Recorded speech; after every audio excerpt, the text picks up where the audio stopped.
অষ্টমীর দিন উপোস বা ফাস্টিং করলে আমরা নিজেদেরকে স্পিরিচুয়ালি আরো বেশি ডেভেলপ করতে পারি, আমাদের অরাস পজিটিভ হয়, চাক্রাস ব্যালেন্সে আসে।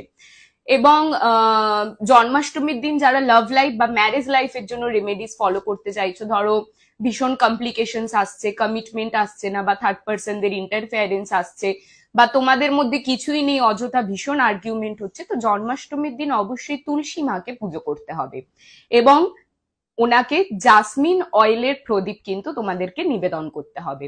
জন্মাষ্টমীর দিন যারা ফাইন্যান্সিয়াল গ্রোথের জন্য রেমেডি ফলো করতে চাইছো, ওম নমো ভগবতে বাসুদেবায় নমঃ এই মন্ত্রটা 21 বার থেকে 108 বার তোমাদের অবশ্যই চ্যান্ট করতে হবে।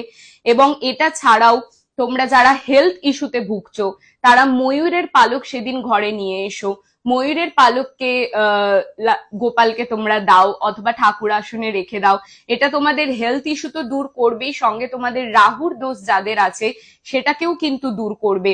এটা ছাড়াও জন্মাষ্টমীর দিন অল ওভার তোমরা রেমেডির জন্য গোপালকে অবশ্যই ঘি বা মাখনের জিনিস তো দান করবেই, তার সঙ্গে সেই দিন যে কোনো 7 জন আনম্যারিড মেয়েকে তোমাদেরকে সাদা রঙের ভোগ দান করতে হবে, সেটা ক্ষীর হতে পারে বা সাদা রঙের যে কোনো মিষ্টি জাতীয় ভোগও হতে পারে। তো এগুলো একটু জন্মাষ্টমীর দিন পালন করো, তাহলেই হবে।